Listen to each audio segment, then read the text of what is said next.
Sa banal na kaharian, maraming mga Diyos at Diyosa ang nagtipon para sa isang pambihirang kaganapan sa promosyon. Ang hirap ng promotion mission ay S-rank, at ang maswerteng Diyos na napili para sa misyon na ito ay walang iba kundi ang healing goddess na si Rika. Sa gitna ng palakpakan ng iba pang mga bathala, ngumiti lamang si Rika ng magalang, na nangangakong susubukan niya ang kanyang makakaya upang makaipon ng sapat na karanasan upang makapasa sa pagsubok. Ngunit nang matapos ang seremonya, dumiretso siya sa bahay. Napasandal si Rika sa kanyang pintuan at napahiga, namumutla ang mukha. Isang biro na italaga sa kanya ang isang S-rank na misyon. Upang ipaliwanag pa ang tungkol sa lugar na ito ang nasa itaas na kaharian, at dito ipinanganak si Rika mahigit 100 taon na ang nakararaan. Ang kanyang trabaho hanggang ngayon ay tumawag ng mga bayani upang iligtas ang mga mundong nasa panganib, at sa ngayon, nagawa niya ito ng 5 beses. Para sa ibang mga Diyos, 5 beses ay hindi marami. Ang average na mga Diyos ay nagawa na ito ng higit sa 10 beses, habang ang mga beteranong Diyos ay nagligtas ng higit sa 100 mga mundo. At ngayon ay mayroon siyang S-rank mission. Hindi pa nasaksihan ni Rika ang isa, narinig lamang ang tungkol sa kanila, mga mundong napakadesperado na kahit na ang mga beteranong Diyos ay nakakatakot sa kanila. Paano niya ito haharapin, at nakaramdam ng matinding panlulumo si Rika. Mabilis na hinayla ang sarili, umupo siya sa kanyang mesa. Nagpa siya si Rika na pumili ng isang binata mula sa Japan bilang kanyang bayani dahil ang trend ng isekai ay kasalukuyang sikat doon, na ginagawang mas madaling ipaliwanag ang mga bagay sa kanya. Nagsimula siyang mag-flip sa mga dokumento, tinitingnan ang kandidato pagkatapos ng kandidato. Ngunit sa kabila ng kasaganaan ng mga pagpipilian, walang sino man ang tila tama. Sa inis, binaligtad niya ang kanyang desk at bumagsak sa sahig. Pagkatapos, lumutang ang isang information sheet sa mukha niya. Naglalaman ito ng mga personal na detalye ng isang binata na nagngangalang Rujen. Ang pagbabasa lang nito saglit ay napahanga si Rika ng husto. Sa kabila ng pagiging level 1 lang, ang kanyang mga istatistika ay napakataas. Nagningning ang mga mata ni Rika at si Rujen ay isa sa 100,000,000. Sa isang tulad niya, malapit na siyang ma-promote bilang isang dakilang Diyosa. Agad na sinimulan ni Rika ang paghahanda ng summoning ritual. Pagkatapos ng isang flash ng liwanag, nagpakita si Rujen sa harap ni Rika. Ang kanyang hitsura ay nagpabilis ng tibok ng kanyang puso. Ano ito? Paano naman naging ganito kagwapo ang lalaking ito? Sa kanyang itim na buhok at perpektong tangkad, halos maglaway na si Rika. Ang mga Diyos ay lumikha ng mga daigdig para tirahan ng mga tao at kung may nangyari sa mga mundong iyon, kailangang mga tao mismo ang magligtas sa kanila. Nang marinig ito, tumanggo si Rujen, nagsimulang maunawaan ito. Pagkatapos ay nagtanong siya tungkol sa kanyang mga espesyal na kakayahan at mga pribilehiyo. Tinuruan siya ni Rika kung paano buksan ang window ng kanyang status. At nang tingnan niya ito, napabulalas siya na ang mga istatistika ni Rujen ay mas mataas kaysa sa mga ordinaryong bayani. Kaya naman si Rujen lang ang makakapagligtas sa mundong ito. Sasabihin niya sa kanya ang higit pang mga detalye mamaya. Tumalikod si Rika para buksan ang isang transfer portal at niyaya si Rujen na sundan siya. Agad namang tumanggi si Rujen dahil hindi siya papasok sa isang mapanganib na mundo ng walang armas or paghahanda. Sinubukan siya ni Rika na hikayatin, sinabing ang kanyang mga istatistika ay mas mataas kaysa sa normal at naruroon siya upang tulungan siya at tiyak na hindi siya masasawi. Inipit ni Rujen si Rika sa dingding, na itinuro na isa lamang siyang sumusuportang karakter habang kailangan niyang gawin ang lahat ng gawain. Kung mapipilitan siyang iligtas ang mundong ito, kailangan muna niya ng panahon para maghanda. Dahil doon, inalis ni Rujen ang kanyang shirt at nagsimulang mag-push up, naiwan si Rika na nakatitig sa gulat. Ngayon, naalala niya ang nakasulat sa information sheet ni Rujen. Ang taong ito ay may matinding pag-iingat. Hinanap ni Rika ang ceiling goddess na si Arelle para magreklamo. Talagang nakita ni Arelle na makatwiran ang pag-uugali ni Rujen dahil ang mundong kailangan ni Rika na iligtas ay isang S-rank na misyon at mas mabuti ang masusing paghahanda. Pagkatapos ay pinayuhan ni Arelle si Rika na kung si Rujen ay nagsasanay at naghahanda, dapat din niya itong alagaan, na nagbibigay ng mga pangunahing kaalaman sa pamumuhay tulad ng pagkain at isang lugar upang mapagpahingaan. Pagkasabi ito ni Arelle, nagmamadaling bumalik si Rika na may dalang mga gamit sa silid ni Rujen. Dahil Japanese siya, naghanda siya ng mga pamilyar na pagkain para sa kanya, simula sa rice balls. Inalok ni Rika si Rujen ng pagkain, ngunit agad siyang tumanggi, sinabing hinding-hindi siya kakain ng pagkaing bigay ng isang estranghero. Nawala ang pasensya ni Rika at sinigawan siya, nagtatanong kung ano ang posibleng dahilan para lasunin siya. Wala pa ring tiwala si Rujen sa kanya at pinilit siyang kumain muna para mapatunayang hindi ito lason. Habang kumakain si Rujen, gumawa si Rika ng kama, banyo, at paliguan para sa kanya. Pagkatapos ay nilapitan siya nito na may dalang kampana, na nagpapaliwanag na bibigyan niya siya ng oras upang maghanda. Magbibigay siya ng 3 pagkain sa isang araw, iniiwan ang mga ito sa labas ng kanyang pintuan, at nangako siyang hindi niya ito iistorbahin. Kapag handa na siya, dapat niyang airing ang kampana, at pagkatapos ay sisimulan na nila ang kanilang paglalakbay upang iligtas ang mundo. Noong una, inakala ni Rika na magsasanay si Rujen ng hindi hihigit sa 3 araw, ngunit sa ika-4 na araw, wala pa ring tunog ng kampana. Nag-aalala na baka nasawi si Rujen, pumunta siya upang tingnan, ngunit nakita niyang wala na ang pagkain, alam niyang ayos na siya. Sinugod ni Rika si Rujen, na nagpakita sa kanya ng kanyang katayuan. Isang sulyap lang ay namumungay na ang mga mata ni Rika. Hindi siya makapaniwala na sa pisikal na pagsasanay lamang, si Rujen ay tumaas ng husto at nakakuha pa ng mga espesyal na kasanayan. Pinlano ni Rujen na maabot ang pinakamataas na antas bago iligtas ang mundo. Ngunit nang makita kung gaano kahabag-habag ang hitsura ni Rika, nagpasya siyang simulan ang paglalakbay ngayon. Binuksan ni Rika ang isang portal at hinayla si Rujen. Nag-teleport sila sa isang luntiang lugar. Itinuro ni Rika ang isang malayong bayan na tinatawag na Adona, ipinaliwanag na kailangan muna nilang kumuha ng kagamitan para kay Rujen. Habang naglalakad ang dalawa sa bayan, isang matandang lalaki ang sumalubong sa kanila. Masayang tumugon si Rika, ngunit nanatiling maingat si Rujen, pinag-aaralan kung ang matanda ay maaaring isang halimaw or wanted na biglang bumati sa kanila ng ganoon. Maya-maya lang, may isang batang babae din ang bumati sa kanila. Matapos ipakilala ang sarili bilang si Hana, ipinakita niya kay Rika ang tindahan ng mga armas. Bago pumasok, binigyan ni Rika si Rujen ng isang bag ng pera, isang along inihanda nito para sa kanya. Sa ganitong kalaking pera, si Rujen ay maaaring maging kumpleto sa kagamitan. Pagpasok sa loob, pagkatapos tumingin sa paligid, agad na kumuha si Rujen ng 3 set ng sandata, na ikinagulat ni Rika, na mabilis na binawi ang supot ng pera. Matapos mapili ang baluti, binawi ni Rujen ang supot ng pera at nagmamadaling pumunta sa pangkalahatang tindahan, binili ang lahat ng smoke bomb at herb na kaya niya. Ipinaliwanag niya kay Rika na dahil hindi nila alam kung anong klaseng halimaw ang kakaharapin nila, kailangan niyang maghanda ng husto. Galit na galit si Rika at sinigawan si Rujen na siya ang kanyang gabay at sinabi niyang ligtas ang lugar na ito na walang halimaw, kaya hindi niya kailangang maging labis na maingat. Sumabat din ang munting si Hana, sinabi sa kanila na mga slimes lamang ang naninirahan dito. Nang makitang tila takot si Rujen sa mga halimaw, binigyan siya ni Hana ng isang lucky charm. Sa kanilang mga kagamitan na ganap na nakahanda, oras na upang manghuli ng mga halimaw. Inakay ni Rika si Rujen palabas sa lugar, ngunit si Rujen ay walang pagnanais na maghanap ng gulo. Maya-maya lang, may nagpakita na slime. Agad namang nagtago si Rujen sa isang sulok para pagmasdan at pag-aralan ang slime na ikinagalit ni Rika. Sinabi niya sa kanya na kahit na ang mga bata ay maaaring pumaslang ng mga slime na tulad nito. Nang matapos siyang magsalita, binunot niya ang kanyang espada at inatake ang slime. Ang mapangwasak na atake ay nagdulot ng malaking pagsabog, ngunit hindi tumigil doon si Rujen. Sa paniniwalang ang slime ay buhay pa, naglunsad siya ng hindi mabilang na mga pag-atake. Pagkatapos ng pag-atake sa kanyang pagkakontento, si Rujen sa wakas ay tumigil. Tinanong ni Rika kung mas tiwala siya ngayon, at kung gayon, maaari silang lumipat sa susunod na bayan. Maya-maya lang ay may lumapit na malakas na puwersa na nakakatakot kay Rika. Pawis na pawis si Rika habang sinusuri niya ang mga istatistika ni Marina. Level 66 ito at ito ay masama. Kinailangan nilang tumakas, ngunit bago pa niya mabigyan ng babala si Rujen, nakaalis na siya.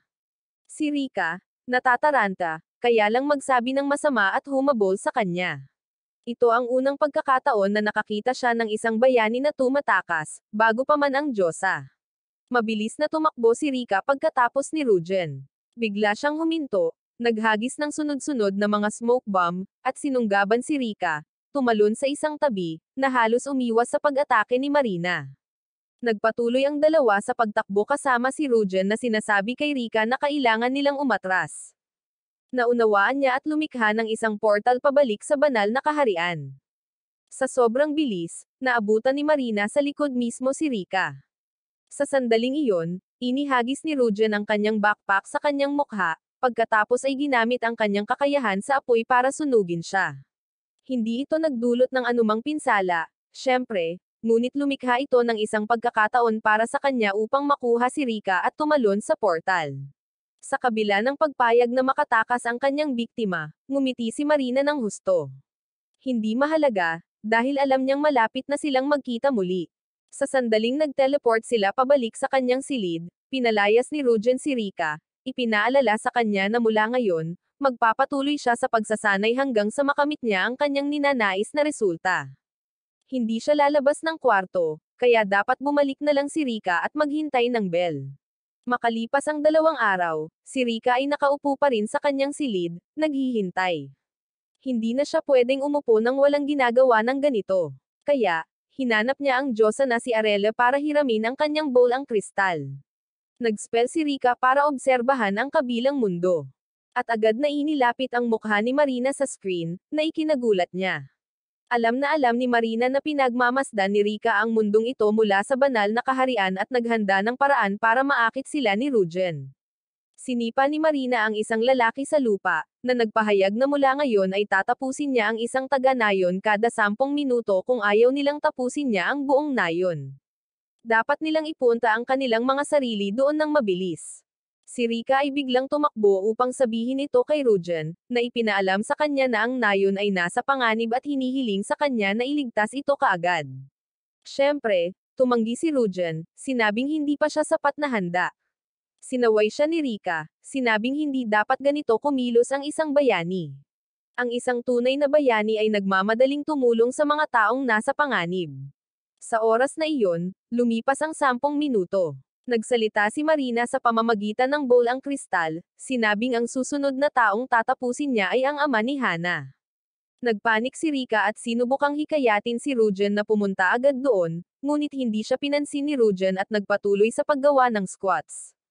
Nagpagalit ito kay Rika, na magbubukas na sana ng portal at mag-isa nang pupunta nang pigilan siya ni Rujen. Gaya ng nauna nang ipinaliwanag ni Rika, iba ang daloy ng oras sa pagitan ng Divine Realm at ng kabilang mundo. Kaya nagkaroon pa sila ng panahon para iligtas ang mga taga-nayon. Hindi kailangang magmadali at naintindihan naman ito ni Rika. Ngunit ang susunod na pinili ni Marina ay ang ama na ni Hana, panoorin lang ba nila siyang masawi?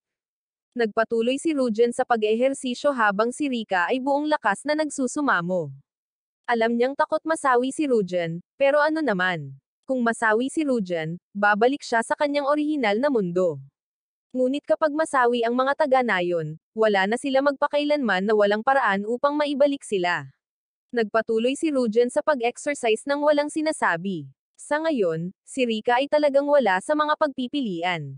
Hindi gumana ang malupit or malumanay na salita, at pakiramdam niya ay nakagawa siya ng isang malaking pagkakamali sa pagtawag kay Rujen dahil isa siyang duwag na bayani. Nagsimulang umiyak si Rika at aalis na sana nang magsalita si Rujen. Ipinaliwanag niya na mayroon siyang ganap na wastong mga dahilan para sa kanyang mga aksyon. Kung siya ay masawi ngayon, ang bayan ay masasawi din, at sa huli ang buong mundo ay susunod. Kaya, kailangan niyang maghanda ng husto upang maging sapat na malakas upang manalo sa bawat laban. Nagulat si Rika nang makitang suot na ni Rujen ang kanyang armor. Natapos na ba niya ang kanyang paghahanda? Mabilis na ginamit ni Rika ang kanyang mga mata para tingnan at sa katunayan, ito ay totoo. Hindi siya makapaniwala at sa loob lamang ng 2 araw, tumaas ang antas ni Rujen. Ngayon, malakas na siya para harapin si Marina. Tuwang-tuwang gustong magbukas ng portal si Rika sa bayan para iligtas ang lahat. Ngunit sa sandaling iminungkahi niya ito, hinampas ni Rujen sa ulo ang Diyosa. Kung sila ay magpapakita ngayon sa bayan, Tiyak na masasawi si Hana at ang kanyang ama bago sila mailigtas. Kaya, kailangan nilang buksan ang portal ng medyo malayo. Sa bayan, nakaupo si Marina na humihikab, pakiramdam na ang 10 minuto ay masyadong mahaba. Nagpasya siyang bawasan ang oras ng pagpapatupad sa 5 minuto. Nang iangat niya ang kanyang talim para hamampas, nagpakita si Rujen. Nagpadala siya ng sword energy wave na naiwasan ni Marina, at tumawa ito ng malakas, nanunuya kay Rujen. Anong uri ng bayani ang palihim na umatake at mamimiss ng husto ang target? Walang pakialam si Rujen dahil sa simula pa lang, hindi siya ang target niya, kundi si Hana at ang ama nito. Nang mailigtas ni Rujen, mabilis silang nakatakas. Sinuri ni Marina ang impormasyon ni Rujen at nagulat siya sa kung gaano kalaki ang pagtaas ng kanyang mga istatistika sa napakaikling panahon. Hindi ito maganda at nagpasya siyang magseryoso. Ibinaluktot ni Marina ang kanyang mga kalamnan, nag-transform sa isang napakalaking figure, pagkatapos ay sinusugod si Rujen. Hinaranggan lamang ni Rujen ang kanyang mga pag-atake at pinanatili ang kanyang distansya. Sa kabila ng kanyang pagbabago, kayang pantayan pa rin niya ang kanyang bilis. Ito ay talagang masama at kinailangan niyang gamitin ang kanyang huling trump card. Nang maramdamang may mali, sinigawan ni Rika si Rujen na mag-ingat. Si Marina ay tumawa ng baliw, sinabi kay Rujen na ang isang tunay na mandirigma ay laging may hawak na alas. Dahil doon, tinusok niya ang sarili gamit ang kanyang talim. Mula sa kanyang tiyan, may kakaibang nagsimulang mapunit at sumulpat. Si Rika ay naging purple sa takot. Kaya, ito ang totoong anyo ni Marina. Kung titingnan ang mga istatistika niya ngayon, mas nakakatakot ang mga ito, nalampasan pa ang mga istatistika ng demonyo sa isang D-rank na mundo. Nang makumplito ang kanyang pagbabago, sinimulan ni Marina na tuyain si Rujen. Nakita ba niya kung ano ang hitsura ng kapangyarihan na hindi niya maintindihan? Ipinahayag niya na matatalo niya si Rujen sa isang atake, pagkatapos ay sinusugod siya.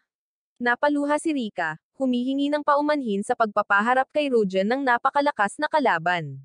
Nang maalis ang alikabok, kahit papaano ay naharang ni Rujen ang pag-atake. Naintindihan naman agad ni Rika ang sitwasyon at mayroon lamang isang posibleng paliwanag. Ang mga istatistika ni Rujen ay mas mataas kaysa kay Marina. Sinubukan niyang gamitin ang kanyang kakayahan upang makita ang impormasyon ni Rujen, na itinago niya. Tumangging sumuko si Rika, ginamit ang lahat ng kanyang lakas upang tumingin hanggang sa halos lumuwa ang kanyang mga mata. Nagulat siya nang malaman na ang mga istatistika ni Rujen ay 10 beses na mas mataas kaysa sa nakita niya noon. Nagsimulang suriin ni Rika ang kanyang nasaksihan. Mula nang dumating si Rujen sa mundong ito, itinago niya ang kanyang tunay na istatistika.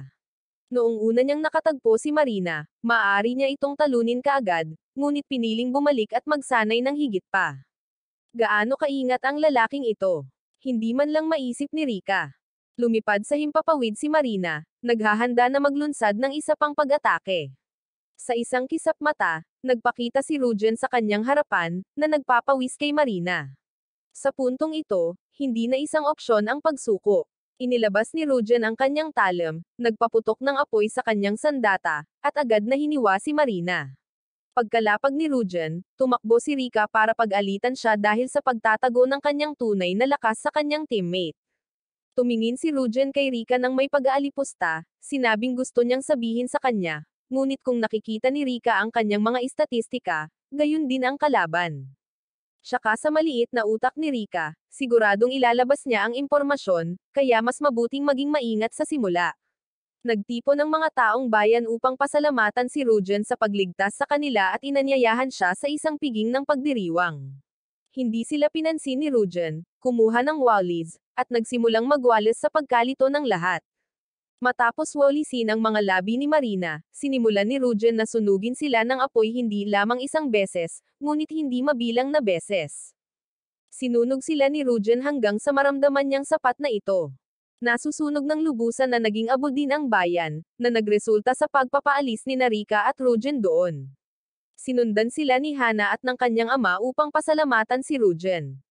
Ang ama ay walang iba kundi ang kaunting ekstrang sukli upang mabayaran siya sa pagliligtas ng kanilang buhay. Kinuha ito ni Rujen ng walang pag-aalinlangan at humingi pa ng higit pa sa kanya, na ikinahiya ni Rika, na nagmamadaling nagpaalam sa mag-ama at kinaladkad si Rujen palayo. Matapos maglakad ng kaunti, nais ni Rika na magtungo sa susunod na bayan ngunit tumanggi si Rujen.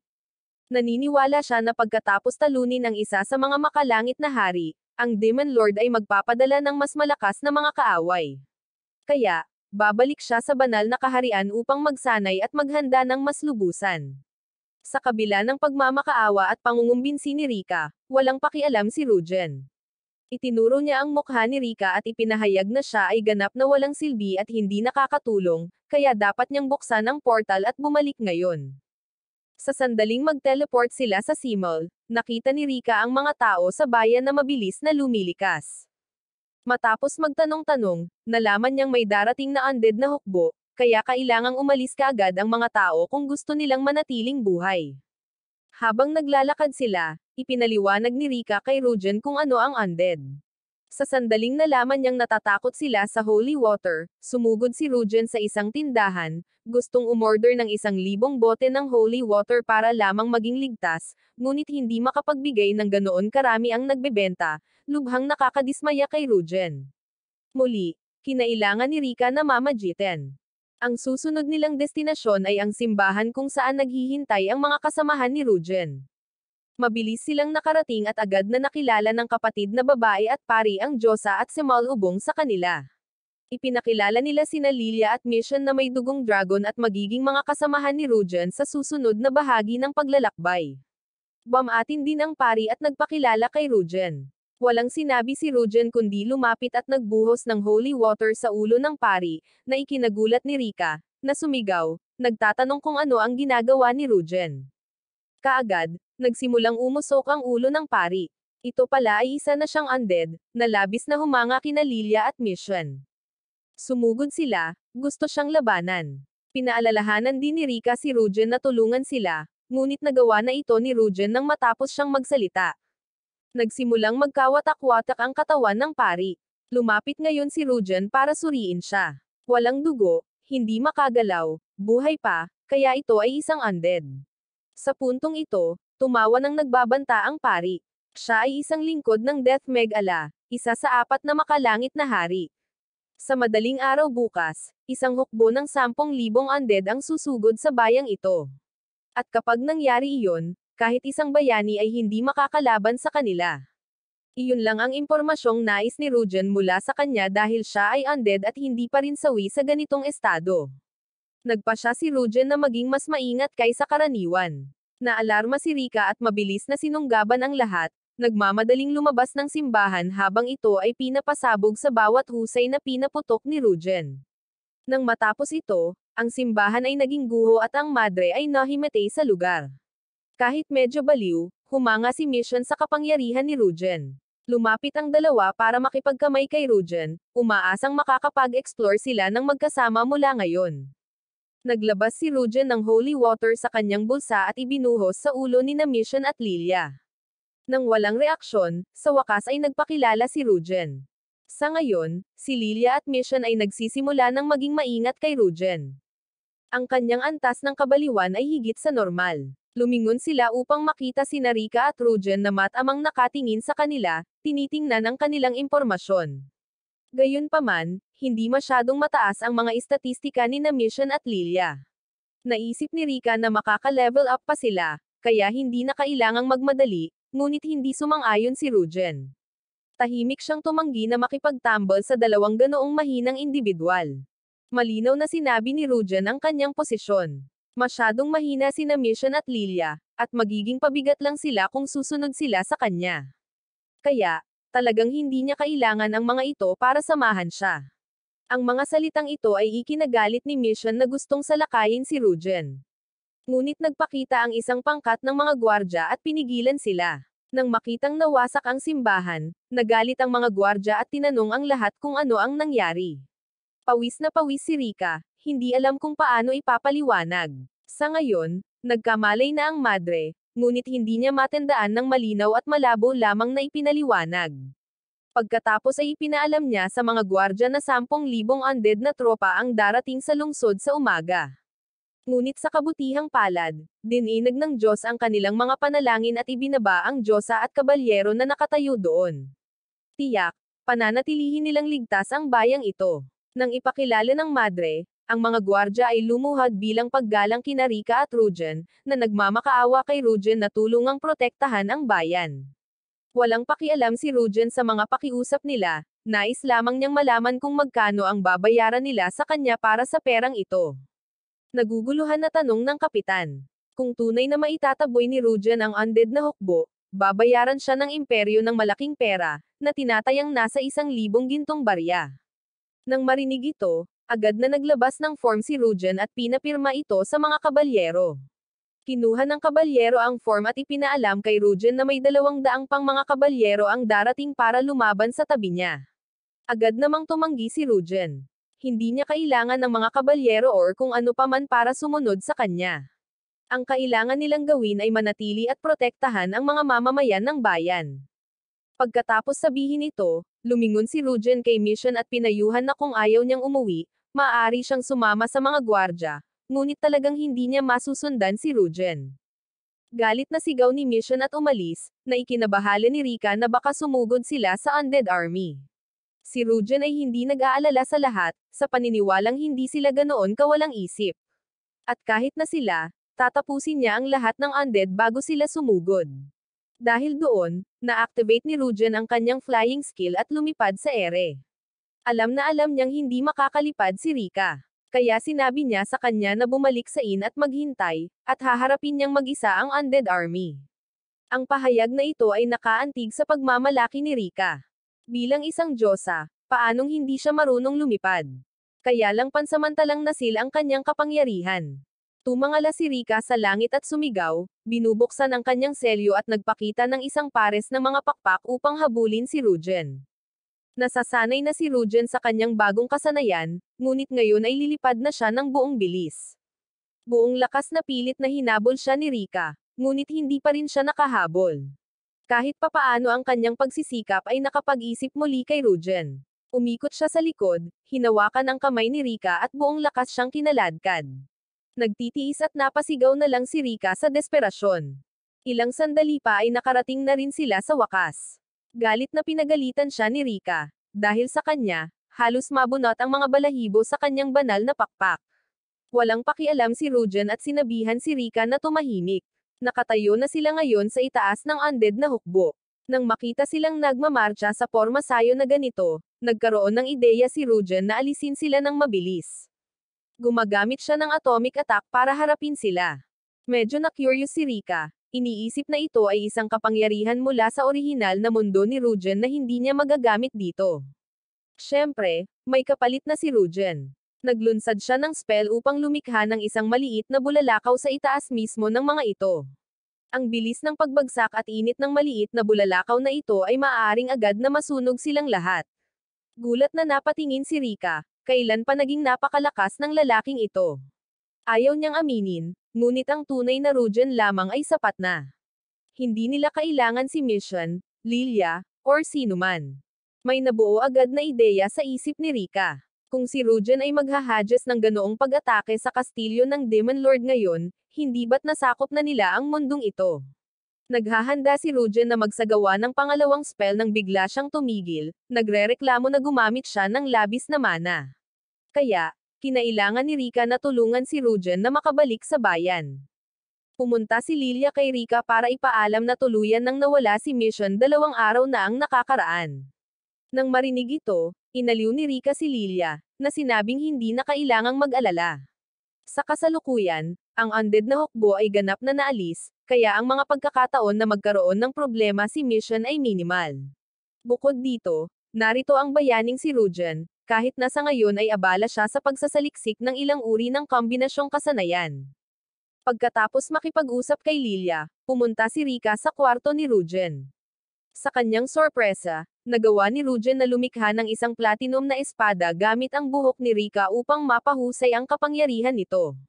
Papagalitan na sana ni Rika si Rujen nang pumasok ang landlady sa kwarto, bitbit ang isang package na ipinahatid sa kanya kay Rujen.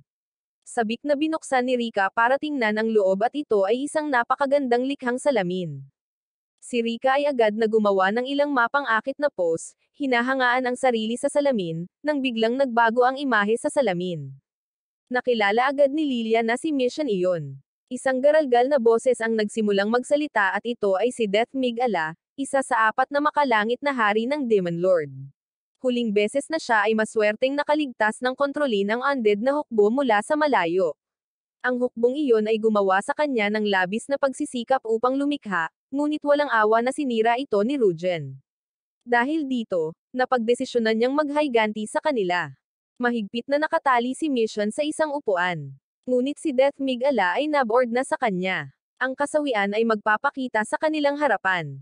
Hinawakan niya ng kutsilyo ang lalamunan ni Mission, binigyan siya ng ilang huling salita. Ngumiti si Mission ng walang takot or galit, hinahangaan lamang ang lakas ni Rugen.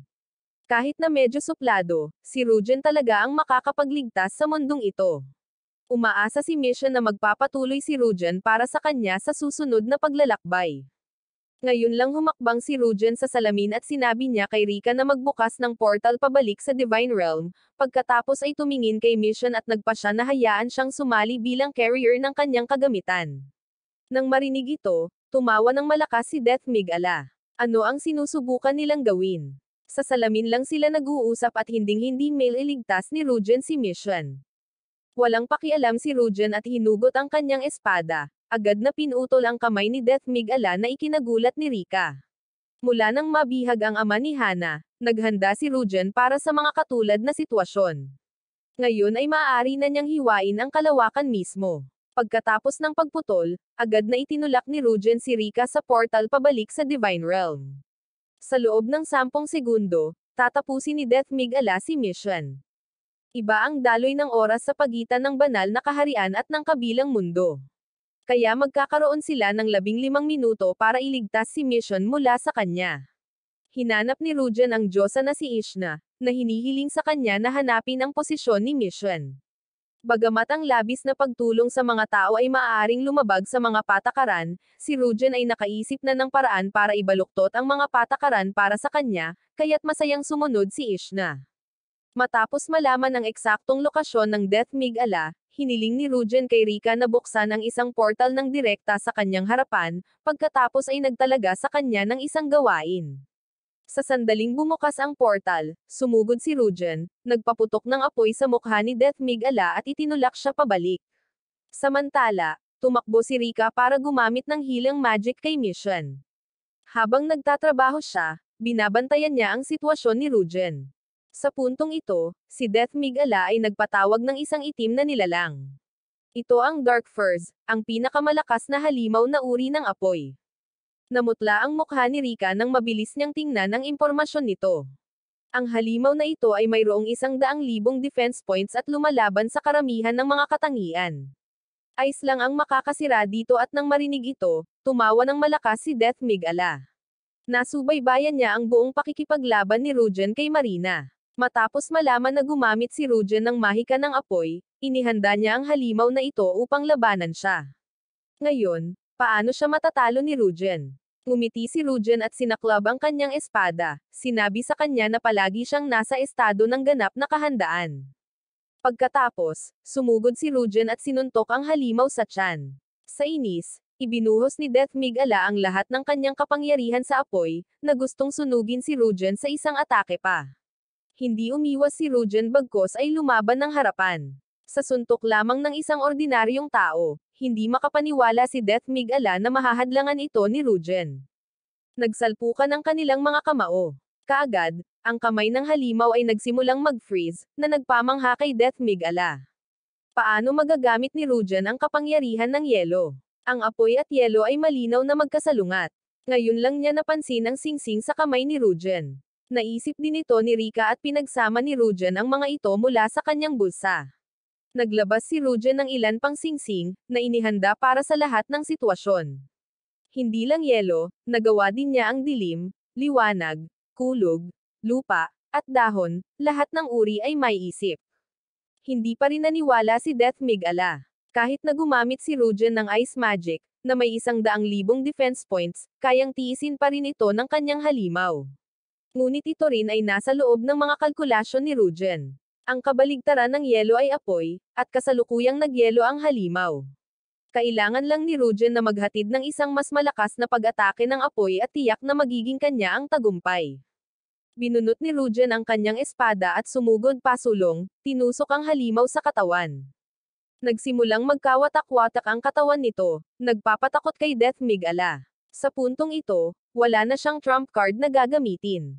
Lumapit sa kanya si Rujen, at agad na naintindihan ni Rika ang kanyang balak, tinulungan si Mission na umalis kaagad. Ang napakalaking kastilyo ay napuno na lamang ng mga desperadong sigaw ng makalangit na haring si Death Migala. Si Mission ay dinala pabalik sa inn upang magpahinga, kasama si Lilia na malungkot na nakatayo sa kanyang tabi. Maya-maya, nagising si Mission, naulilitong nakatingin kina Rika at Lilia. Agad namang ipinaliwanag sa kanya ni Rika na natalo ni Rujen si Death Migala at inilabas niya si Mission sa kastilyo ng ito ay nahimatay. Maya-maya lang dumating si Rujen na may dalang bag na nilagay niya sa table. Sinabihan niya sina Mission at Lilia na maghanda kaagad mula ngayon. Papayagan niya ang dalawang batang ito na dalhin ang kanyang kagamitan. Natuwa si Lilia, dahil isang karangalan ang pagdadala ng mga kagamitan para sa bayani. Ngunit mahigpit na hinawakan ni Mission ang bedsheet. Pagkatapos ng nangyari, napagtanto ni Mission ang maraming bagay, ang pinakamahalaga ay hindi sapat ang antas ng kanyang kapangyarihan. Kaya agad siyang lumuhad at nagmakaawa kay Rujen na turuan siya. Hindi pumayag or tumanggi si Rujen. Hanggat daladala ni Mission ang kanyang kagamitan, magagawa niya ang anumang gusto niya. Paalis na sana agad si Rujen nang pigilan siya ni Mission. Upang ipakita ang kanilang pasasalamat, gusto nila ni Lilia na dalhin muna si Rujen sa yungib ng dragon. 16 na taon na ang nakalilipas, isang alamat ang naipasa sa nayon kung saan ipinanganak si Mission. Isang dragon ang bumaba mula sa langit, kasama sina Mission at Lilia.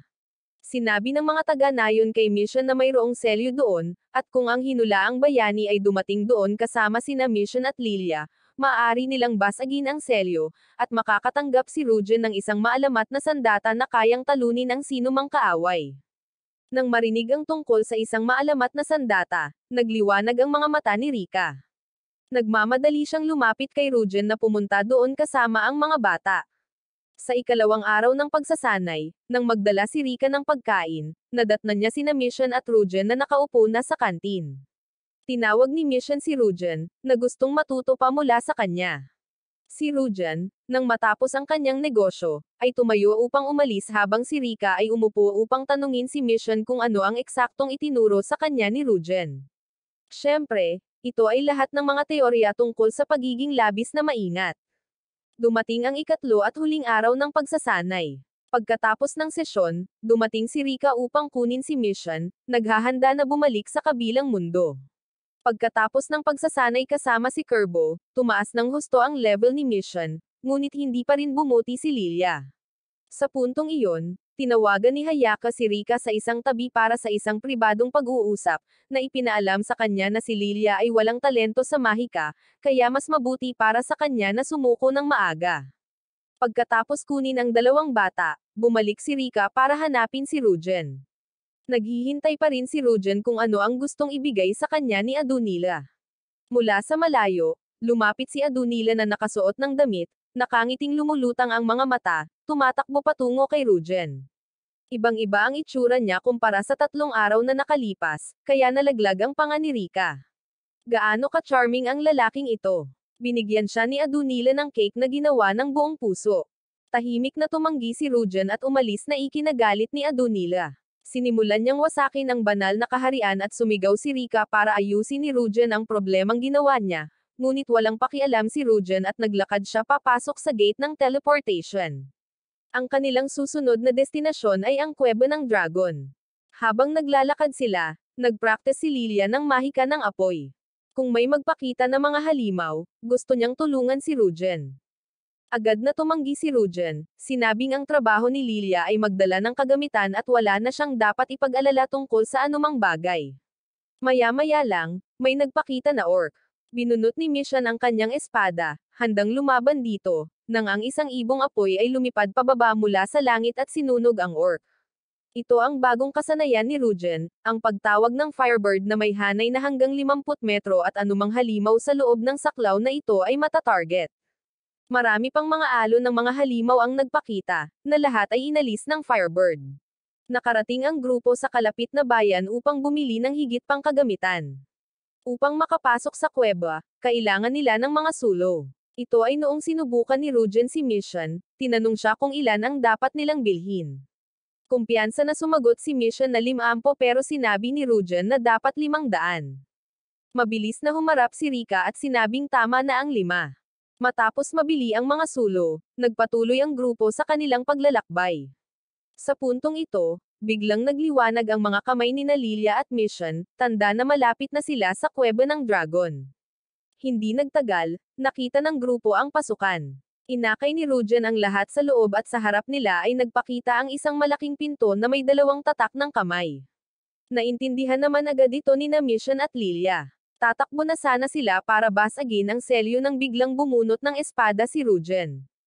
Hindi na kailangan ang gayong mga komplikasyon. Sa kanyang napakabilis na mga hiwa, sinira ni Rujen ang pinto at tumalon sa loob. Sa loob ay walang iba kundi isang pedestal.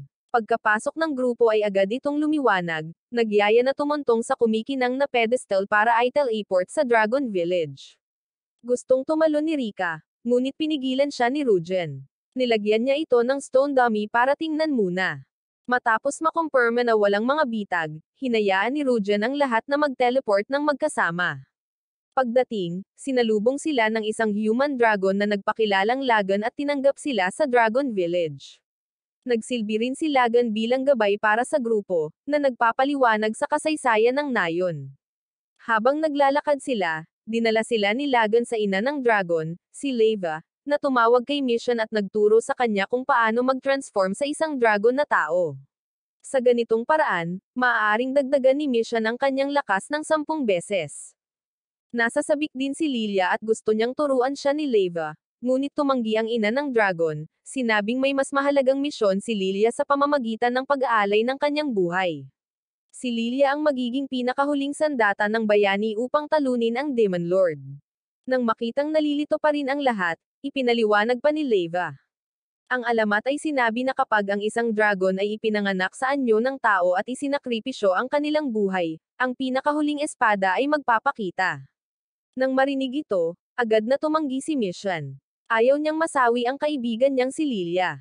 Walang pakialam si Leva at pinaalalahanan silang dalawa na sa kasalukuyan 70% ng mundo ay nasa ilalim ng hukbo ng demonyo. Nagpunta sila kung saan nila gusto, tinapos ang mga tao doon, na karamihan ay maliliit na nayon ang natitira. Kung magpapatuloy ng ganito ang sitwasyon, hindi magtatagal ang mundo ay ganap na makokontrol ng mga demonyo. Ang tanging paraan para iligtas ang mundo ay ang talunin ng Demon Lord. Humarap si Leva kay Lilia, sinabing iginagalang niya siya. Si Lilia ang pinakahuling espada, ang taybak na tatapos sa Demon Lord sa hinaharap. Nang marinig ang pagsasalita ni Leva, yumuko ang ibang mga taong dragon, na nagpapakita ng paggalang kay Lilia. Nagdesisyon si Leva at ngayong narito na ang bayani, gagawin nila ang seremonya ng pag-aalay ng espada ng gabing iyon. Kaya dapat gugulin ni Lilia ang kanyang mga huling sandali kasama ang kanyang mga kaibigan. Paglabas nila ng palasyo, lumingon si Mission para tanungin si Lilia kung gusto ba niyang isakripisyo ang sarili para iligtas ang mundo. Si Lilia ay mukhang malungkot, ngunit sinubukan pa ring sagutin si Mission, na sinabi na matagal na niyang inaasahan na maging kapaki-pakinabang. Ngayon ay dumating na ang pagkakataong iyon, siya ang magiging espada upang iligtas ang mundong ito. Lumingon si Rika para hanapin si Rujen, ngunit kanina pa siya nagbabrowse sa malapit na stall. Galit niyang tinanong kung paano pa siya makakapag-shopping sa ganitong oras at dapat isipin niya man lang si Lilia. Sumagot si Rujen na kung iyon ang kailangang gawin ni Lilia, wala na siyang masasabi pa sa kanya. Tumulo ang luha ni Lilia nang marinig ang mga salitang ito, at agad siyang tumalikod at umalis. Nang gabing iyon, isang piging ang ginanap sa kastilyo ni Leva. Ang grupo ni Rujen ay itinuring na parang mga bisitang VIP, kasama ang 2 batang dragon na nagdadala ng cookies kay Rika. Kinailangan niyang suyuan si Rujen ng mahabang panahon bago siya kumain ng isa para pasayahin sila. Pagpasok pa lang niya sa bibig niya ay biglang na-off ang ilaw sa silid at dumating na ang mahalagang sandali. Si Lilia, na may napakagandang damit, ay dinala ng mga dragon guard sa isang bangin. Ayon sa kaalaman ni Leva, ito ang Dragon Abyss na itinatag ng unang Dragon Emperor. Sa pamamagitan ng pagtalon pababa, ang dugo at laman ni Lilia ay magbabago sa pinakahuling espada. Nakatayo sa bangin, lumingon si Lilia kay Mission at ngumiti. Maya-maya ay makikita niya silang muli at umaasa siya na kapag naging espada siya, kahit papano ay lilinisin siya ni Rujen palagi para hindi siya kalawangin. Nang marinig ang mga salitang ito, namilipit sa sakit ang puso ni Mission. Hindi na siya nakatiis at gusto niyang iligtas si Lilia, ngunit pinigilan siya ng dalawang Dragon Guard. Sa bangin, si Lilia ay nagsisimula ng magpakita ng mga palatandaan ng takot. Nang makita ito, inutusan ni Leva ang mga Dragon Guard na tulungan si Lilia na tapusin ang ritual. Sa kabila ng payo ni Rika, ang lahat ng taong dragon ay sumisigaw ng pangalan ng banal na espada, walang pakialam sa damdamin ni Lilia.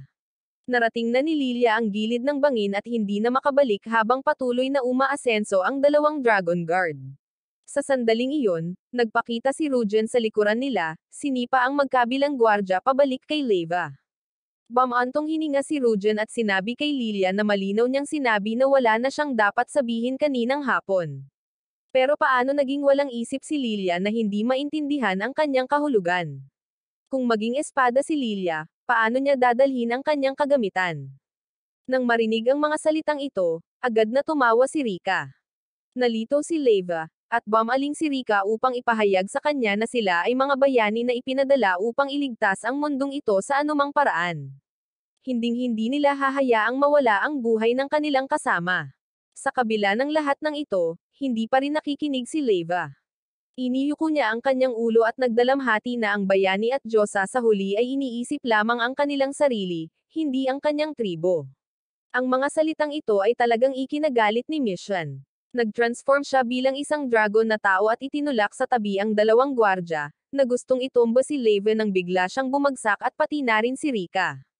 Tumawa ng malakas si Leva, sinabi sa kanila na nag-iingat siya at inaasahan niyang mangyayari ito, kaya nilagyan niya ng paralysis poison ang kanilang mga inumin.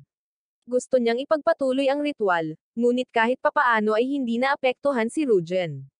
Napangiti si Rujen at tinawag itong childish trick. Hindi siya kakain ng pagkain mula sa mga human dragon. Dahil hindi gumana ang diskarteng ito, isang opsyon na lang ang natitira. Nag-transform si Leva bilang isang higanteng dragon at lumipad sa harap ni Rujen. Pinagpawisan si Rika nang tingnan niya ang mga istatistika ni Leva, sobrang taas ng high health at absolute defense. Nanatiling kalmado si Rujen at lumingon para tanungin si Mission kung saang compartment naroon ang mga armas. Mula sa kanyang bag, naglabas si Rujen ng isang itim na espada. Nang makita pa lang ito ay nanginginig na si Leva sa takot, dahil ito ang Dragon Slaying Sword. Parehong namangha sina Mission at Rika, at paano kaya nagkaroon ng espada si Rujen? Siyempre, ito ay salamat sa kanyang maselang paghahanda. Mula nang malaman niyang pupunta sila sa kuweba ng dragon, naisip na ni Rujen ang variable ng pagkakaroon ng pakikipaglaban sa isang dragon. Kaya't inihanda na niya ang espadang ito ng maaga. Kung saan ito nanggaling, ginamit ni Rujen ang buhok ni na Mission, Lilia, at Rika para likhain ito. Sumugod si Rujen para salakayin si Leva. Gamit ang tunay na Dragon Slaying Sword, nagawang sirain siya ni Rujen. Tumawa ng malakas si Leva, na ipinaalala muli kay Rujen na, tulad ng sinabi niya, siya ay isang maingat na tao. Nang matapos siyang magsalita, biglang umilo ang kwelyo ni Lilia, at napaluhod sa sakit ang dalaga. Ito ay isang kwelyo ng bilangguan at nang ma-activate ang sumpa, mayroon lamang 3 minuto si Lilia upang iligtas ang kanyang buhay. Pagkatapos niyang masawi, kailangan na lang nilang itapon siya sa bangin para makumplito ang ritual. Lumingon si Rujen upang tingnan si Lilia at pagkatapos ay pinayuhan si Leva na kung hindi siya kaalyado ng Demon Lord, ito na ang kanyang huling pagkakataon para alisin ang sumpa kay Lilia. Siyempre, hindi siya nakikinig. Kaya wala nang dahilan si Rujen para magpigil pa. Nagpaputok siya ng isang stream ng apoy na, sa isang galaw lamang, ay nawala ang higit sa kalahati ng kalusugan ni Leva, ngunit hindi pa rin siya umatras. Bagamat napakalakas ng bayani, tiwala siya na aabutin ng mahigit 3 minuto para talunin siya. Pagkatapos ay nagsimula siyang paliitin ang sarili at pumasok sa isang defensive na estado. Nang makita ito, agad na tumugon si Rujen sa pamamagitan ng paglabas ng isang bag at pagbuhos ng laman nito sa kanyang bibig, ngumunguya. Ito ay mga buto ng bilis at sa pagkonsumo sa kanila, ang bilis ni Rujen ay tataas ng husto. Hindi lang iyon, Habang bumunot si Rujen ng isa pang Dragon Slaying Sword, pinagsama ang mga ito, tatapusin niya si Leva bago dumating ang hatol na kasawian ni Lilia. Kumpleto na ang paghahanda, sumugod si Rujen sa patuloy na pag-atake sa kanya. Patuloy na ina-update ni Rika ang sitwasyon, ngunit hindi ito maganda. Masyadong mataas ang depensa ni Leva. Sa kabila ng patuloy na pag-atake ni Rujen, halos hindi siya nawalan ng anumang kalusugan. 1 minuto na lang ang natitira, tumawa si Leva at pinayuhan si Rujen na itigil na ang walang kabuluhang labanan na ito. Nagpatuloy si Rujen sa pag-atake at ninisyon siya ng masama. At tinatawag mo ang iyong sarili na maingat. Ang pahayag na ito ang nagpaunawa sa kanya na unti-unti siyang itinutulak sa gilid ng bangin. Nagawa ni Rika na tumayo at pinayuhan si Leva na alisin ang sumpa kay Lilia at doon na lang titigil ang lahat. Napapikit ng mariin si Leva at sumigaw na ginawa na niya ito. Sa sandaling tumigil si Rujen sa pag-atake, pinaputukan siya nito. Agad na tumugon si Rujen ng isang hampas ng espada, itinulak siya palayo sa kailaliman. Kahit papaano ay mayroon pa siyang mga pakpak para iligtas ang sarili, kaya nanatili siyang kumpiyansa. Ngunit gaano man niya iwagayway ang kanyang mga pakpak, hindi siya makakalipad. Pinagpawisan si Leva at lumingon upang tingnan, sa kanyang takot, ang kanyang mga pakpak ay nabasag na. Diretso siyang bumagsak sa bangin. Pagkatapos lamang ay dinala ni Rujen si Lilia pabalik kay Rika. Sa puntong ito, curious na tinanong ni Rika si Rujen kung kailan niya nasira ang mga pakpak ni Leva. Siyempre, bago pa niya patigasin ang sarili niya naghanda si Rujen para sa bawat posibleng senaryo. Sa sandaling ito, isang sinag ng liwanag ang nagpakita mula sa kailaliman ng dragon. Mula sa ibaba, lumipad ang banal na espada na ikinagulat ng lahat. Bagamat nakuha na nila ang banal na espada, hindi pa rin mapalagay si Lagan dahil sawi na ang kanilang pinunong si Leva. Pagkarinig nito ay agad siyang tinapik ni Rujen sa balikat at minamanipula ang isip. At least mayroon silang espada para sirain ang Demon Lord, kaya ang sakripisyo ni Leva ay ganap na nabigyang katwiran. Ngayon ay oras na para i-dissolve ang kongreso. Nag-teleport ang grupo pabalik sa kuweba ng dragon. Sa puntong ito, tinawag ni Rika sina Mission at Lilia upang hintayin siya sa pasukan ng kuweba, dahil mayroon siyang ilang pribadong bagay na dapat pag-usapan kay Rujen. Pagkaalis ng dalawang bata, sumigaw si Rika sa mukha ni Rujen, sinisisi siya sa pangahas niyang bunutin ang buhok niya nang walang pahintulot. Walang pakialam si Ruji at aalis na sana nang muli siyang pigilan ni Rika. Tungkol sa Holy Sword na nakuha ni Rujen, hindi talaga ito Holy Sword. Kung alam na ni Rika, wala nang dapat itago si Rujen. Kanina lang, niloko niya lang ang Dragon Tribe. Ang espadang hawak niya ay isa na niyang inihanda ng maaga. Hindi pa rin kumbinsido si Rika upang tapusin ang Demon Lord, at ang banal na espada ang tanging sandata na kayang gawin iyon. Hindi naisip ni Rujen at kung hindi sa ganitong paraan, magkakaroon ng ibang paraan at magiging maayos ang lahat. Dahil doon, tinawagan ni Rujen si Lilia para umalis sa kuweba kasama niya.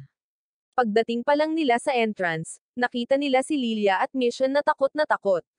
Sa harap ng kuweba ay isang grupo ng mga gwardya na tila naroon upang alisin sina Rika at Rujen sa utos ng isang tao.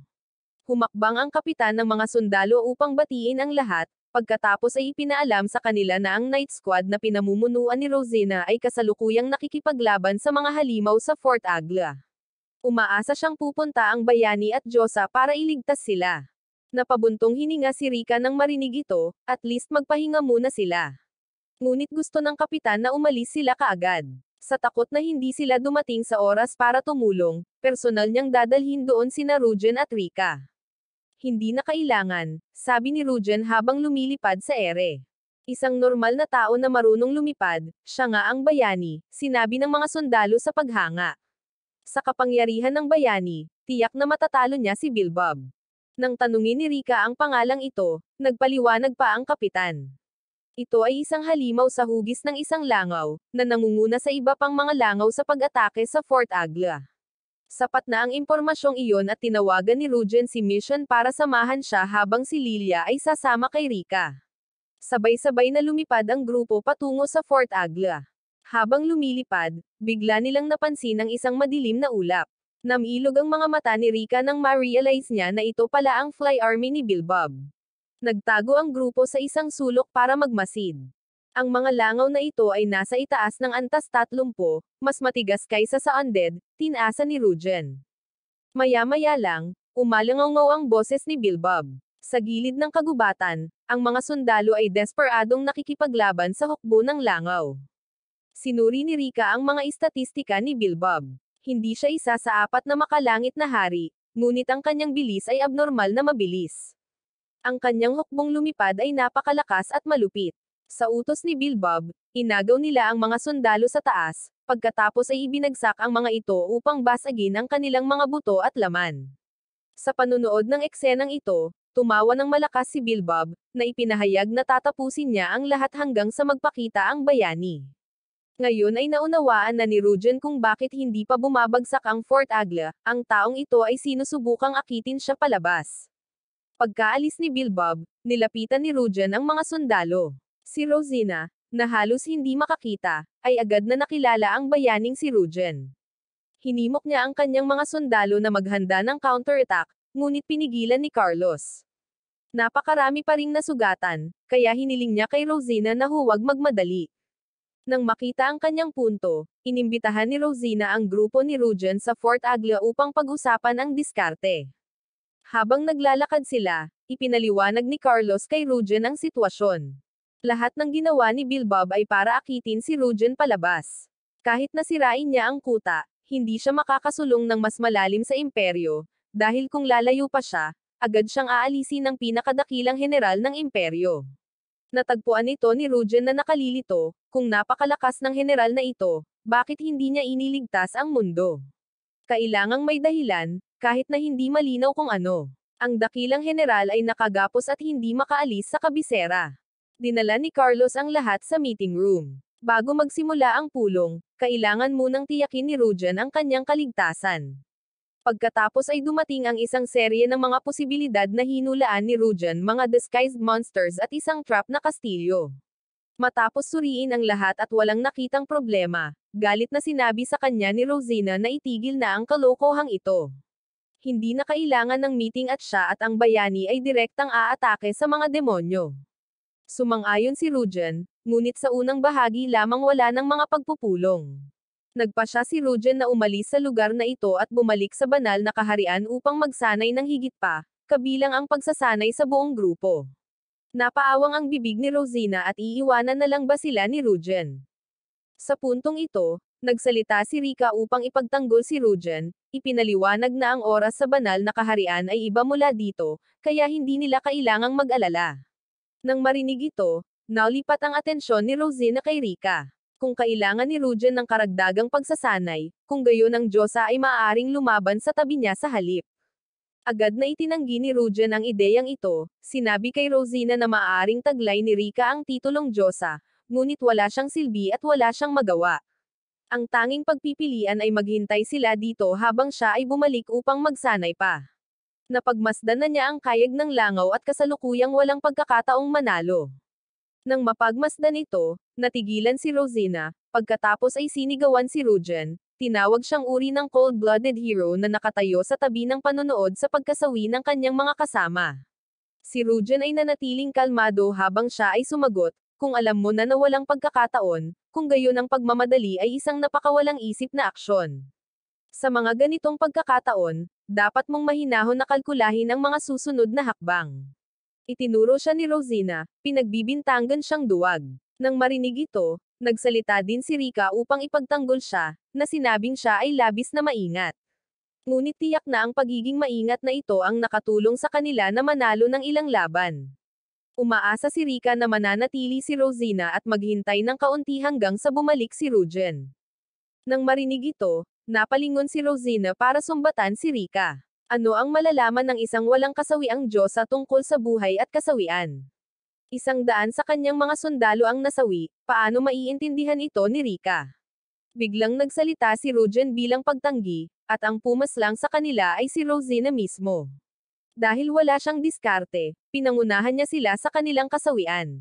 Si Rosina, galit na galit, ay sumugod upang sampelin si Rujen, ngunit iniwas niya ang kamay nito at hinampel siya pabalik sa pagtataka ng lahat. Hindi pa rin sumusuko si Rosina. Ilang ulit na sinubukang umatake hanggang sa mamaga ang magkabilang pisngi niya sa mga sampal ni Rujen.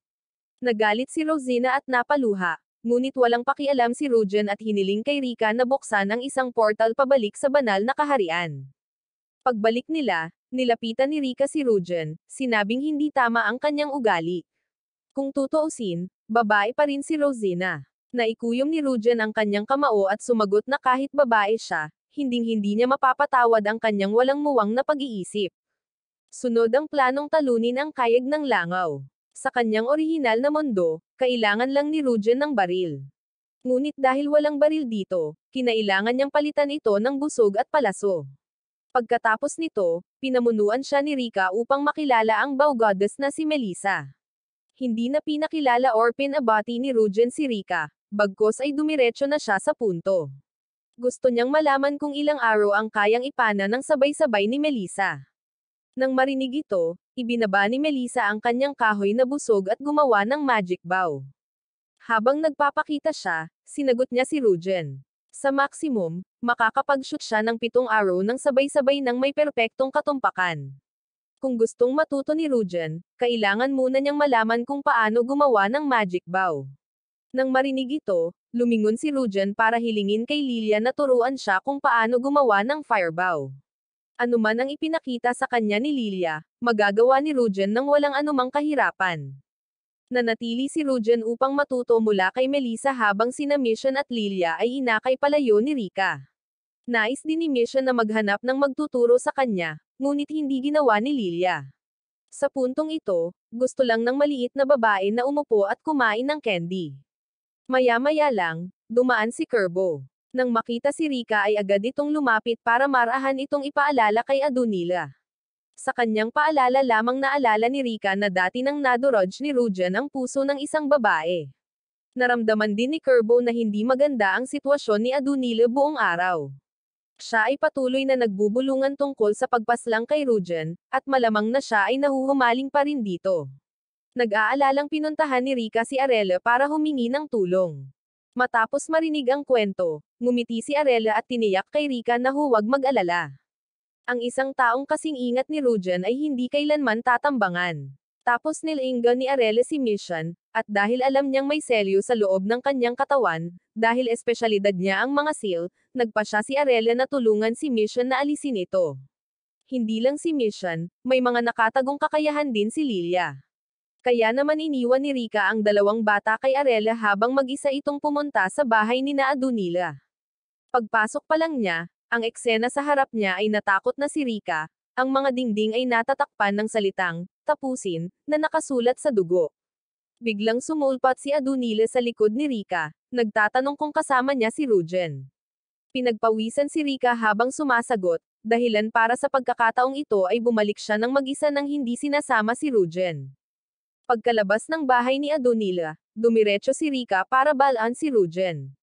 Kung siya ay nagsanay ng sapat, dapat silang tumakas ng mabilis.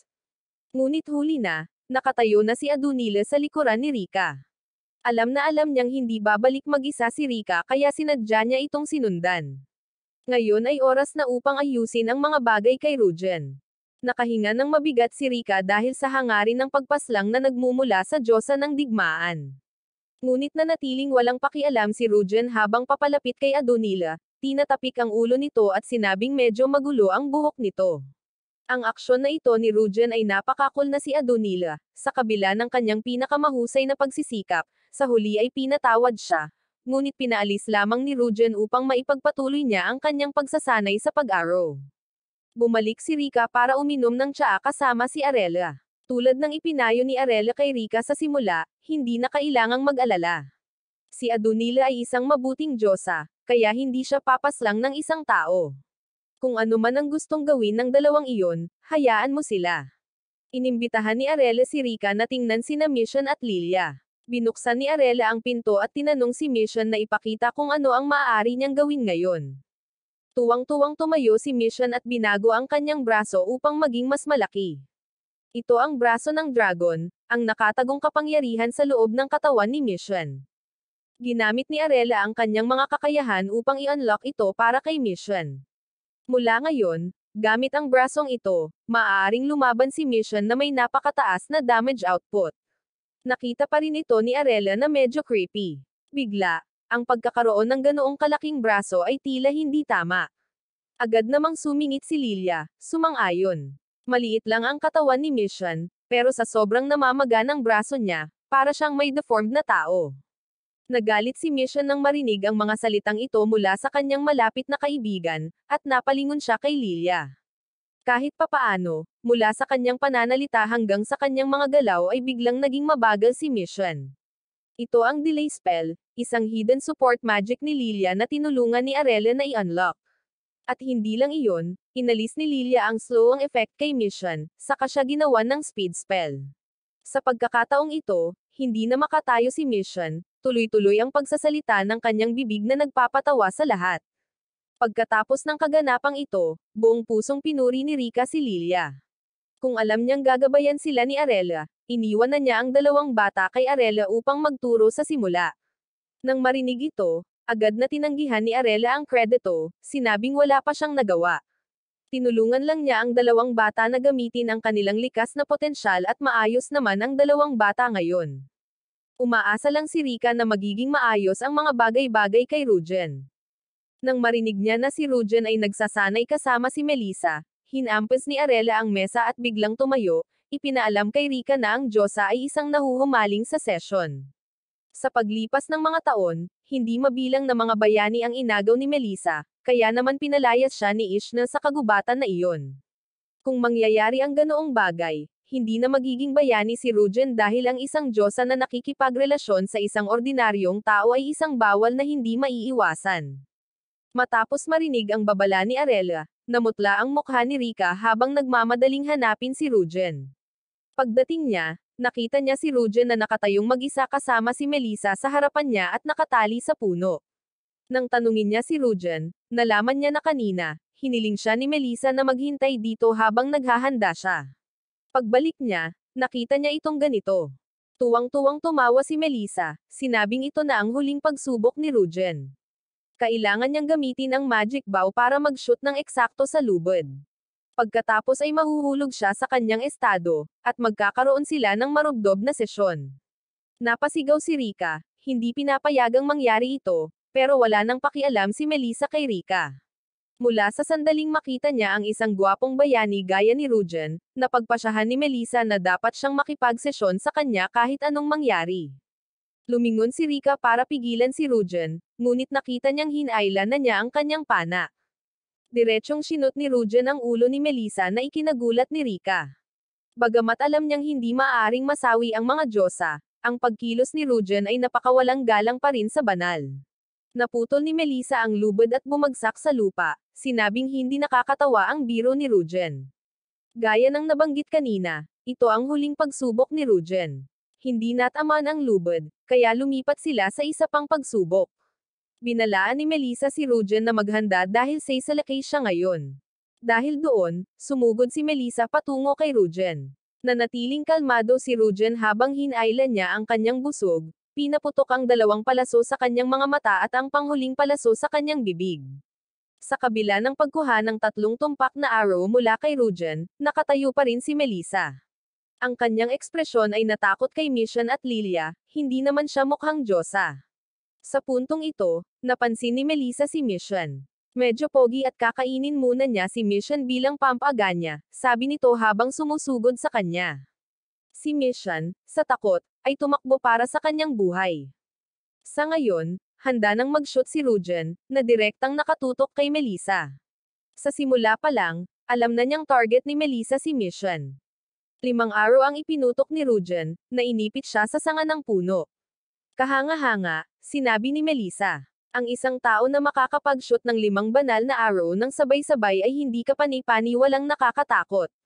Wala na siyang maituturo kay Rujen at sa mga salitang ito mula kay Melissa, pumasok si Rujen sa kanyang estado ng ganap na kahandaan. Nag-teleport ang grupo pabalik sa kabilang mundo. Pagkaharap pa lang nila ay nakatayo na sa likuran nila si Carlos. Ipinaalam niya kay Rika na mag-isang pumunta si Rosina sa lungga ni Bilbob.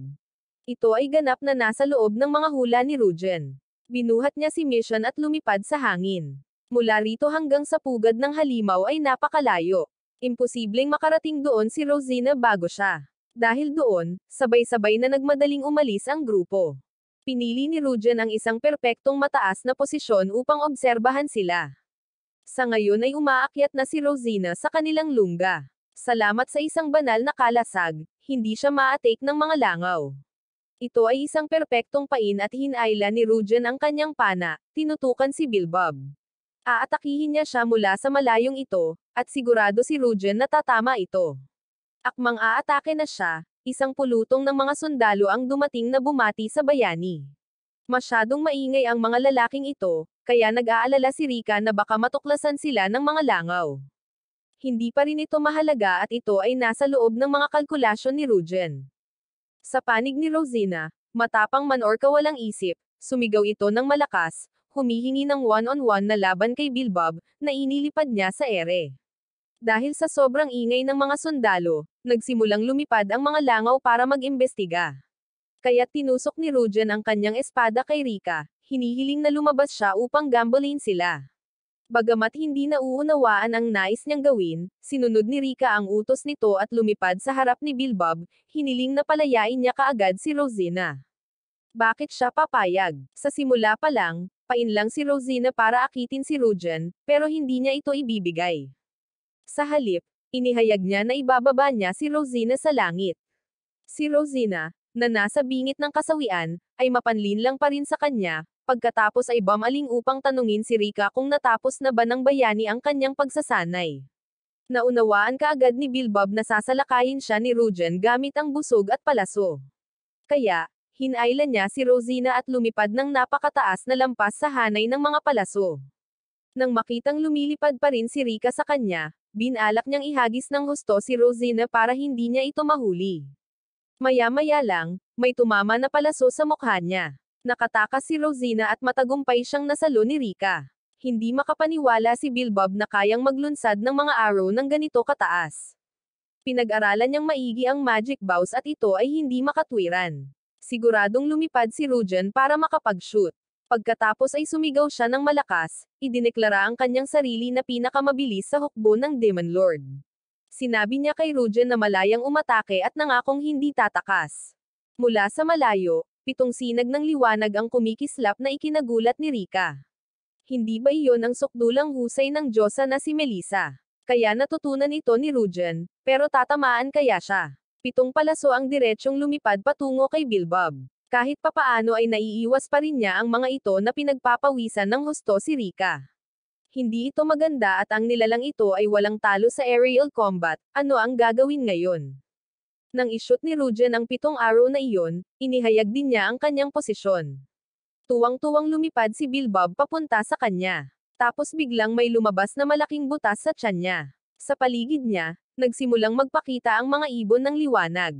Agad na naunawaan ni Rika, bukod kay Rujen, walang makakagawa nito. Nang makaligtaan ang 7 arrow na iyon kay Bilbob, naging mga ibon ang mga ito na walang humpay na humahabol sa kanya. Natapos ang labanan at si Rosina ay ibinaba ni Rika sa lupa. Nang makita niya si Rujen, tinuro niya ito at pinuna. Ang isang bayani ay hindi dapat manalo ng ganyan. Ang isang tunay na bayani ay dapat harapin at manalo ng harapan. Walang pakialam si Rujen at para sa kanya, ito ay mga tahol lamang ng isang aso. Dahil alam niyang hindi niya mapapantayan si Rujen, hindi na nagsalita pa si Rosina. Nasawi na si Bilbob at ngayon ay oras na upang linisin ang mga natitirang langaw. Oras na rin para makapasok sa labanan sina Mission at Lilia. Nagliwanag ang mga mata ng dalawang bata, akala nila ay makikipaglaban na talaga sila, ngunit hindi iyon ang nangyari. Kailangan lang ni Rujen ang speed spell ni Lilia para i-buff si Mission para makakolekta siya ng mga bangkay ng langaw para sa kanya. Kahit ayaw niyang aminin, may sasabihin pa rin si Rosina kay Rujen. Sa nayon ng Aizel, mayroong isang maalamat na baluti na ipinasa mula sa sinaunang panahon upang talunin ang Demon Lord. Kung kailangan ito ni Rujen, dapat siyang pumunta doon at kunin ito. Si Rujen, sa kanyang kainahinalang kalikasan, ay kailangang magtanong ng paulit-ulit kung ang baluti ay isinumpa or hindi. Nang makaalis si Rosina, binuksan ni Rika ang isang teleportation portal, na inanyayahan si Rujen na sumama sa kanya upang makuha kaagad ang sandata. Nakapagtataka, sa pagkakataong ito, talagang pumayag si Rujen nang hindi hinihiling na bumalik muna sa banal na kaharian. Habang papalabas sila ng portal, nasa harapan nila ang nawasak na nayon ng Aizel. May isang halimaw malapit sa isang lalaki. Tumakbo si Rujen para tumayo sa harap ng halimaw, na nagbabalak na protektahan ang lalaki. Ngunit ang lalaki ay bumulalas na hindi na kailangan. Ang halimaw na ito ay isa sa kanyang ipinatawag at ang lalaking ito pala ay si Kopel, isa sa 4 na makalangit na hari ng demonyo. Sa pagkakataong ito, dumating siya upang sirain ang maalamat na baluti. Una walang espada at ngayon walang baluti, paano matatalo ni Rujen ang Demon Lord? Ngayon ay nagpanik si Rika. Ang tanging misyon ng halimaw ay sirain ang baluti. Ang pagkatalo kay Rujen ay sariling misyon ni Kopel. Dahil alam niyang hindi niya kayang pantayan si Rujen sa labanan, gagamit siya ng ibang paraan. Inilabas niya ang isang bag at binuksan iyon, na nagpapatakot kina Mission at Lilia nang makita ang 2 ulo sa loob. Ito ang mga ulo ng kanyang asawa at anak. Kumuha siya ng kutsilyo at tinusok ang kanyang sarili sa leeg, nanunumpa na ayalay ang buhay ng kanyang pamilya at ang buong nayon ng Aizel upang ipatawag ang isang napakalakas na halimaw na may kakayahang durugan ang sinumang bayani. Nagsimulang umilo ang magic circle sa ilalim ng kanyang mga paa. Lumingon si Rujen para sabihin kay Rika na mabilis na magbukas ng portal pabalik sa Divine Realm. Bagamat hindi nila alam kung anong kalaban ang kanilang haharapin, kailangan nilang maging maingat. Nang matapos siyang magsalita, kumislap ang bilog at mula rito ay lumabas ang isang halimaw. Ito ang marka ng kasawian at agad na tiningnan ni Rika ang impormasyon nito. Ang mga istatistika nito ay hindi masyadong mataas. Maaaring ito ay gumagamit ng stat canceling skill. Hindi sa tingin ni Rujen at baka may iba pang nakatagong sikreto.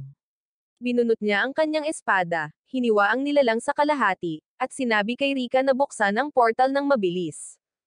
Bagamat hinati ito ni Rujen sa 2, nagawang hatiin ng halimaw ang mga bahagi ng katawan nito sa 2 magkaparehong nilalang. Ang sitwasyon ay hindi maganda sa lahat. Tumalon si Rujen, naglunsad ng tuloy-tuloy na pag-atake upang pigilan ito habang hinihimok si Rika na buksan ang portal pabalik sa banal na kaharian. Mabilis na sumunod si Rika kaya sinipa siya ng mabilis ni Rujen. Pagkatapos, bumagsak si Rujen, na sinasabing siya ay malubhang nasugatan. Sabik na nais ni Rika na pagalingin siya kaagad, ngunit kahit papaano ay nagkaroon lamang siya ng maliit na gasgas, ngunit nagpumilit pa rin na magpagamot. Nanatiling nag-aalala si Mission sa halimaw. Si Rika, na nasa banal na kaharian, ay hindi nababahala, at lubos siyang nagtitiwala na walang sino man maliban sa mga Diyos ang makakapasok sa lugar na ito. Sa sandaling ito, nagpakita ang 3 Diyos ng banal na kaharian. Naglunsad sila ng pinagsamang pag-atake, ngunit wala itong epekto. Namutla si Rika sa takot, pagkatapos ay nakita niya na matagal nang tumakas si Rujen. Si Rika ay tumakbo para sa kanyang buhay pagkatapos siya.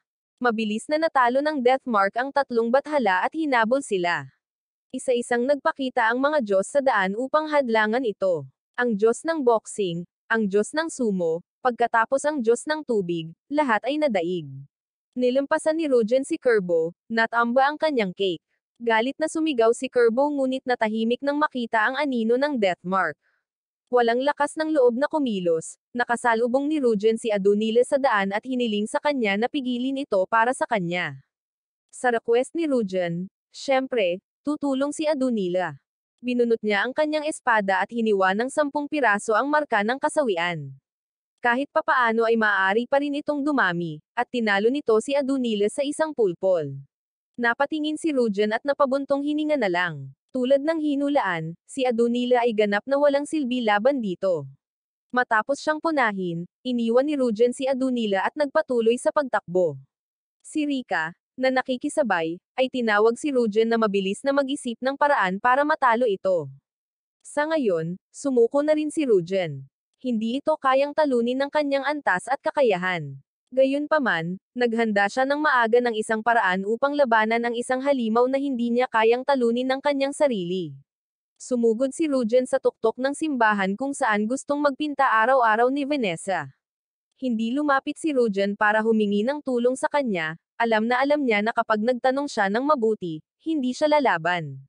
Kaya, kinailangan niyang gumamit ng ibang paraan. Nasa likuran nila ngayon ang marka ng kasawian. Tumayo si Rujen, naghihintay na umatake ito. Pagkatapos ay bahagyang umiwas siya sa gilid, dahilan para lumipad ang projectile nito diretso sa painting ni Vanessa. Galit na galit si Vanessa, eksakto sa plano ni Rujen, at dinurog niya ang ulo ng Deathmark. Siyempre, hindi ito masasawi ng ganoon kadali, kaya naglunsad ng panibagong pag-atake si Vanessa. Sa pagkakataong ito, gumamit siya ng mga kadena upang maitali ng mahigpit ang katawan nito, ngunit wala pa rin itong silbi. Madali itong nakatakas mula sa mga tanikala.